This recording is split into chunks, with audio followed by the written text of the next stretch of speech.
자, 제가 쉘에 대해서 좀 알려드리겠습니다. 쉘이 뭐냐면은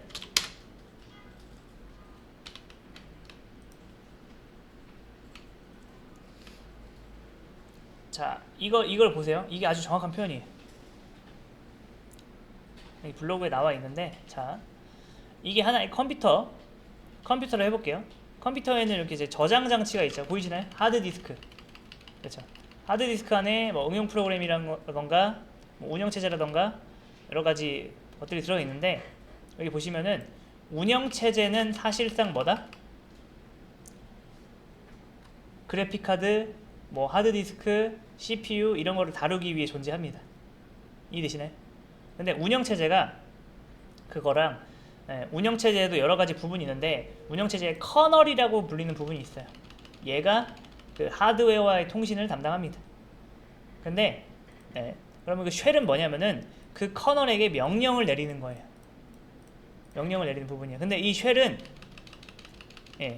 일종의 명령어 집합이라고 보시면 되는데, 이 쉘은 종류가 여러 가지가 있습니다. 뭐 다른 건 모르셔도 되는데 우리가 사용하는 거는 배쉬 쉘이에요. 배쉬 쉘. 그래서 똑같은 운영체제라도 쉘을 바꾸면 어떻게 돼요? 명령어가 살짝 달라지는 거예요. 근데 그건 뭐 익히실 필요 없습니다. 자, 그 다음에 여러분이 이제 이걸 이해하셔야 돼요. 자, 회사에서 딱 들어갔어요. 회사에 딱 들어갑니다. 자, 개발팀 A가 있다 해볼게요. 개발팀 A가 자, 어떤 서비스를 만들었어요. 자, 배달의 민족을 만들었다. 배달의 민족을 만들었다. 근데 이거를 프로그램을 만드는 거랑 서비스하는 거랑은 좀 다른 거거든요. 개념이. 자, 그러면은 이런 말을 해요. 저기 우리가 현재 프로그램 만들었는데 이거를 돌릴 수 있게 웹서버 하나 세팅해줘 라고 하면 거기에 이제 서버 엔지니어가 있어요. 서버 엔지니어가 이분이 이제 어떻게 한다?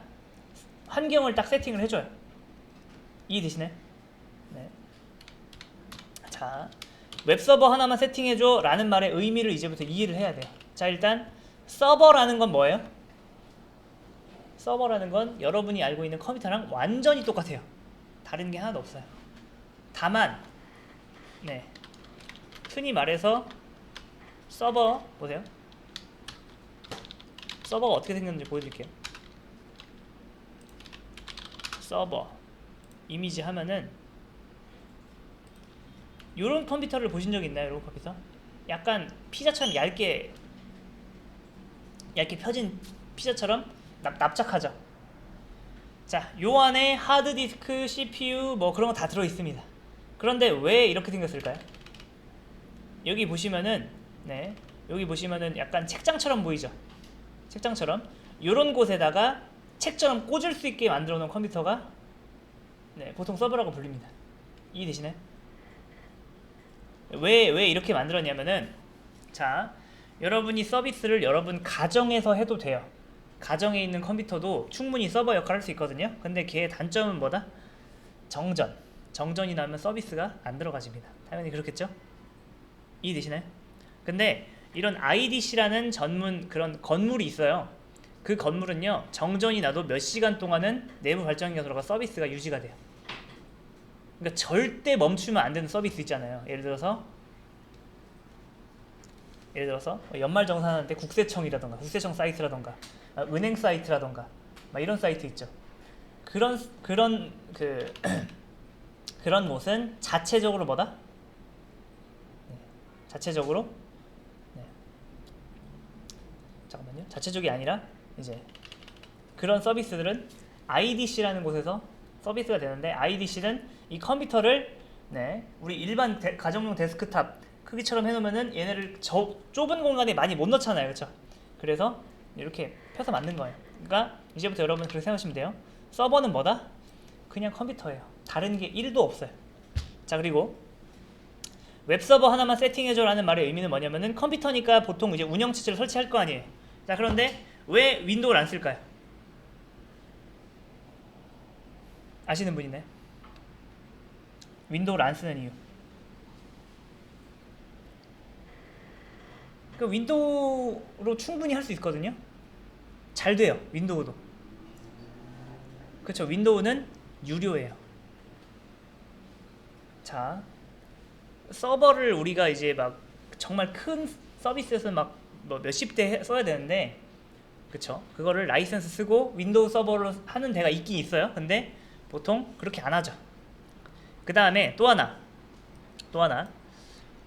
요새는 잘 모르겠는데 여러분 윈도우 쓰다가 컴퓨터가 뻥나거나 뭐 느려지거나 꺼지거나 그런 경험이 좀 있었죠. 네, 리눅스는 그에 비해서 안정적이에요. 그러니까 진짜 서버 같은 경우에는 365일 켜져 있어야 되고 24시간 잘 작동해야 되는 그런 건데, 네, 그러면 비교적 안정적인 운영체제를 쓰는 게 낫겠죠? 이해되시나요? 네, 리눅스가 안정성이 더 뛰어나고요. 그 다음에 네, 그래서 보통 리눅스를 설치하는데 리눅스도 종류가 굉장히 많아요. 그 중에서 대표적으로 많이 사용하는 게 네, 대기업에서도 많이 사용하는 게 CentOS입니다. 우리가 지금 배우는 거죠. 자 그럼 웹서버 하나 세팅해줘 라는 건 뭐다? 컴퓨터 하나를 구매하고서 거기에 뭐예요? CentOS를 설치하는 거예요. 자 근데 그럼 이것만 설치하면 끝이냐? 그게 아니에요. 여기다가 얘가 웹서버로서의 역할을 하도록 뭐다? 특정 프로그램들을 깔아야 돼요. 그 다음에 그 깐 프로그램 뭐다? 연동까지 시켜줘야 돼요. 서로. 이해되시나요? 자,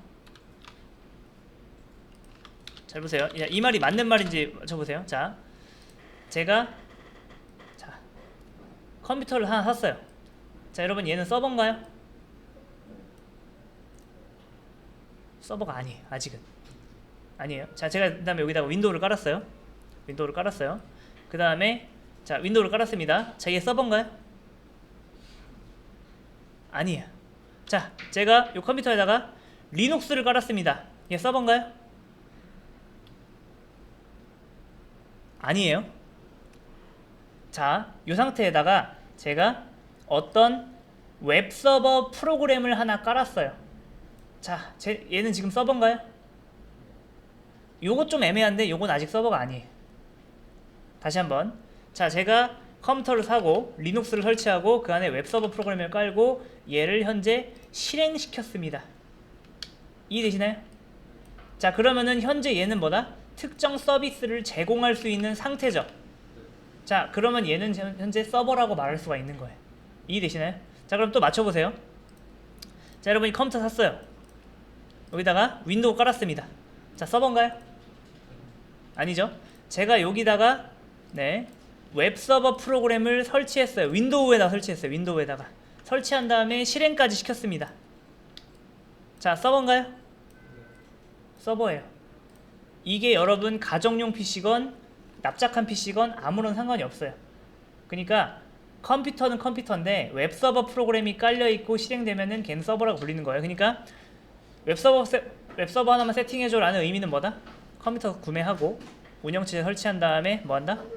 웹서버 프로그램을 설치하고서 그 다음 뭐다? 그거를 실행시킨다. 이때는 이제 얘가 웹서버라고 불리는 거예요. 이해되시죠? 그러면 자연스럽게 우리가 배워야 될 게 나오죠. 우리는 뭐 배워야 돼요? 운영체제 설치하는 방법. 그 다음 뭐예요? 웹서버 프로그램 깔는 방법. 그 다음에 그거 설정하고 실행하는 방법. 네. 자, 그런데 요새는요, 잘 보세요. 자, 이 컴퓨터 하나에 자, 운영체제는 보통 하나가 깔려요. 이해되시나요? 그런데 여기에 프로그램이 하나 깔릴까요? 여러 개 깔릴까요? 여러 개 깔립니다. 네. 한 컴퓨터가 웹서버의 역할도 하고 여기에 DB 서버의 역할도 하고 또 하나 뭐 파일 서버의 역할도 많이 해요. 왜 그럴까요? 보통 이제 컴퓨터 성능이 좋아져가지고 옛날에는 컴퓨터 세대로 할 거를 뭐다? 한 대로 합니다. 물론 여러분 얘가 서비스가 되게 커지고 과부하되면은 이거를 뭐다? 컴퓨터 여러 대로 나누긴 하지만 네. 자, 그래서 잘 보세요. 자, 여기다가 웹서버 프로그램 깔고 돌렸어요. 그러면 얘는 웹서버예요. 그 다음에 뭐다? DB 서버 프로그램 깔고 돌렸어요. 그럼 얘는 뭐예요? DB 서버라고 불리는 거예요. 네. 동시에 역할을 합니다. 그리고 웹서버 하나 돌리려면은, 그러니까 이거 뭐냐, 어떤 웹 서비스랑 돌리려면은 웹서버만 돌려서는 안 돼요. 여러 가지가 더 있어요. 그래서 그거를 뭐다? 각각 설치해주고 서로 뭐예요? 연동 작업을 또 해줘야 돼요. 연동 작업. 그래서 이거는 약간 이 수업은 이런 식이에요. 뭔가 논리로 뭔가를 풀어간다기보다는 약간은 좀 손이 익숙해지면 끝나는 게임입니다. 그러니까 제가 매뉴얼을 다 드릴 거거든요. 그거를 여러 번 설치해 보시면 여러분 이제 손에 익어요. 네. 그런 다음에 제가 여러분한테 제가 시간 드릴 테니까 이거 서비스 한번 되도록 해보세요. 그러면 여러분이 제로 상태에서 척척척 해서 연동까지 해서 하면은 네, 성공인 그런 수업입니다. 이해되시죠? 네. 자, 또 이제 주요 우리가 배울 것들을 한번 좀 나열해 볼게요. 우리는 이제 웹서버도 종류가 많은데 되게 많이 사용하고 성능이 굉장히 좋은 엔진엑스 상용에서 많이 쓰는 겁니다. 그 다음에 DB 서버는 뭐 할 거냐면은 뭐 오라클과 MySQL이 있는데 MySQL을 할 거예요. 얘는 뭐냐면은 얘는 공짜기 때문에 오라클 같은 경우에는 어마어마하게 비싸요. 개인이 뭔가 서비스하기에 할 만한 게 아니죠. 그 다음에 이제 흔히 말해서 여러분 FTP 서버라고 들어보셨나요? 네, FTP 서버 얘도 해야 되는데 왜 해야 되냐면은 자 여러분 잘 보세요. 저희 회사가 제주도에 있고 서버가 어디 있다? 서울에 있어요. 프로그램 업데이트 하려면은 매일 제주도에서 서울로 갈 수 없잖아요. 원격에서 파일을 밀어 넣어야 돼요. 그러려면은 FTP 서버를 해야 되는데 이거는 퓨어 FTPD라는 게 있어요. 요거를 할 겁니다. 그 다음에 이제 요 안에서 이제 프로그램이 여러 가지가 있는데 이제 그 PHP로 만들어진 프로그램도 있고 자바로 만들어진 프로그램도 있어요. 네. 그래서 둘 다 할 거예요. PHP도 이제 할 거고요. 실행 환경. 네, 요거 두 개. 네. 그러니까 PHP 프로그램도 서비스하는 방법, 그다음에 자바 프로그램도 서비스하는 방법.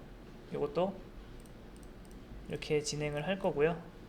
그 다음에 뭐 이제 SSH라고 해가지고 네 이거는 뭐냐면은 그거예요. 원격에서 이 서버를 제어하는 방법이거든요. 그렇게 하려면은 여기에서 이제 SSH 서버가 내장이 돼 있어야 되는데 SSH 서버는 여러분이 딱히 설치할 필요가 없는 게 리눅스 설치하면 아예 들어 있습니다. 그러니까 얘 없으면은 아예 뭔가를 못 해요. 그러니까 얘 없으면은 그 방법밖에 없어요. 여러분이 서버 작업을 하고 싶다? 그럼 서버 있는 데까지 가야 돼요. 근데 얘가 있기 때문에 여러분이 유럽에 있던 영국에 있던 언제든지 서버를 컨트롤할 수 있는 거예요. 자, 대충 이해되시죠? 네. 우리 이런 것들을 이제 배우게 될 겁니다. 됐습니다.